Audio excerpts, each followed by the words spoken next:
जलालपुर जट्टा के सपूत शहरियों का दर्द दिल रखने वाले पाकिस्तान तहरीक इंसाफ बेल्जियम के सदर और पाकिस्तान में पीटीआई के रफाई काम करने वाले अजीम बेटे नदीम ज़िया भट्ट ऑफ बेल्जियम ने अपने एक वीडियो बयान में कहा है कि जो पार्टी वर्कर पीटीआई के नजरिए को नुकसान पहुंचाएगा उसे पार्टी से निकाला भी जा सकता है, आर्जी मुअत्तल भी किया जा सकता है। हम अपने रफाई कामों को किसी सियासी तौर पर इस्तेमाल नहीं करने देंगे।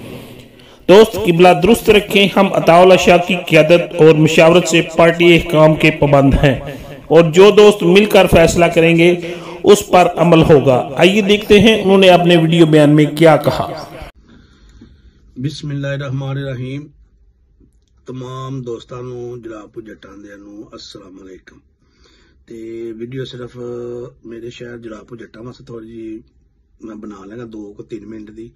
वो इस बारे कि यह चीज़ का सारे दोस्तों को इलम होना चाहिए कि असी कोई भी काम करने हैं ना वो सारे दोस्त बह के मशवरा करके ते फैसला करने। कल्ले कोई भी नहीं, कल्ला मैं कोई फैसला नहीं करता। ते असी शाह सैयद अताउल्लाह शाह साहब दे अंडर काम कर रहे हैं। बेहतरीन शहर दे विच पार्टी असी चला रहे हैं, ये सारिਆਂ ਨੂੰ पता है। ते एक बंदे ਨੂੰ शहर दे ਨੂੰ पता है। असी 1 ਤੋਂ 5-6 दफ्तर भी खोले ने। हर दफ्तर दे विच फ्री क्लीनिक दी दवाई भी दी जा रही है। हर महीने 1 या 2 बारी वो असी कैंप लवाने आ।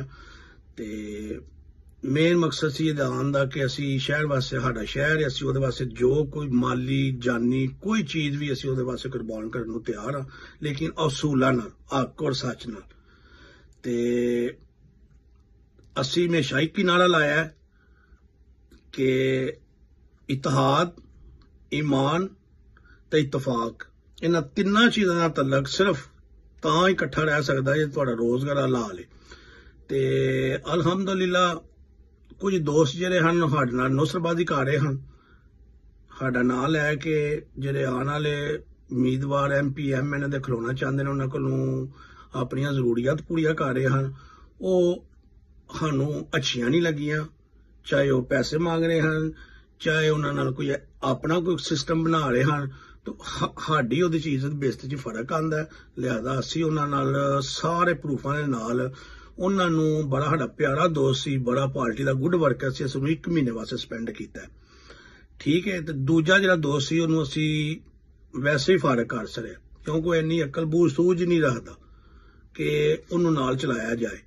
जिहड़ा बंदा अपनी इज्जत का भाईवाल नहीं, उन्हें किसी की इज्जत करनी। वो जिन्ना सियाने कहते हैं ना कि इज्जत बनाना काम नहीं, इज्जत नूं बरकरार रखना काम है। तो इस मारे सानू अच्छे साफ सुथरे फुल चाहिए ने, साडे कोल मौजूद ने। जदों भी साडे ते मुश्किल वक्त आया असी अल्लाह की मेहरबानी नाल बेहतरीन परफॉर्म किया। लास्ट टाइम साडे ते वक्त माड़ा शुरू होया सी तो सब बेहतरीन परफॉर्म करके पूरे शहर ने साडी तरीफां कर रहे हैं। तो शहर च अल्हम्दुलिल्लाह जिहड़े साडे नालों अच्छे दोस्त ने, सब हैसियत ने, वो मैनूं फोन करके कह रहे हैं भट्ट साहब साडा भी हिस्सा पाओ, गरीबां वास्ते असीं भी हाज़र। तो अल्हम्दुलिल्लाह सब नूं वड्डी खुशी की गल है वे।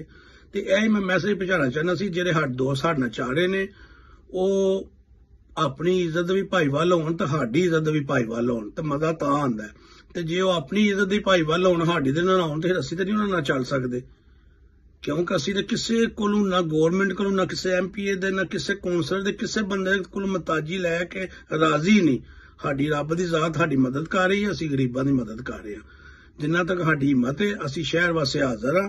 तो इंशाअल्लाह शहर नूं पता लगेगा कि जिहड़े काम असीं कर रहे हैं ना किसी सियासी पार्टी ने करने ने, तो ना उन्हां च इह हिम्मत है कि एक आम लोगों नूं घरां च जाके असीं पैसे भी दे रहे हैं तो फ्री क्लीनिक की दवाई भी दे रहे हैं। वो शहर दे विच हर बंदे नूं इस चीज़ का इलम है।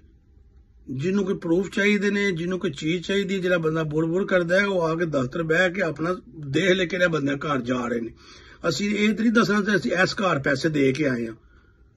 असी अल्हम्दुलिल्लाह वीडियो बनाने का मेन मकसद है कि जिहड़े बेईमान लोग ने या अच्छे लोग नहीं, वो असी उन्हां नाल नहीं चल सकते। असी साफ सुथरे लोगों नाल चलना, क्योंकि असी अपना पैसा घोलू जेब दे विचों अपनी पाकट च पैसे देने, असी किसी को लैके नहीं देने। तो इस बारे जो दोस्त साढ़े नाल चाह रहे ने वो सारा कुछ देखन, असी राइट ते साढ़े नाल चलन। जी अगर असी राइट ते नहीं, सानू अगले बांध तो फड़ सकते हैं। तो यह छोटा जहा मैसेज है। तो अल्लाह पाक साढ़े सारे दोस्तों जी प्यार मुहब्बत ਤੇ ਹਿੰਮਤ ਦੇ ਸਾਨੂੰ ਅਸੀਂ ਇੱਕ ਦੂਜੇ ਨਾਲ ਇੰਝ ਹੀ ਪਿਆਰ ਕਰੀਏ। ਤੇ ਸਾਰੇ ਸ਼ਹਿਰਦਾਰਾਂ ਨੂੰ ਤੇ ਦੋਸਤਾਂ ਨੂੰ अस्सलाम वालेकुम।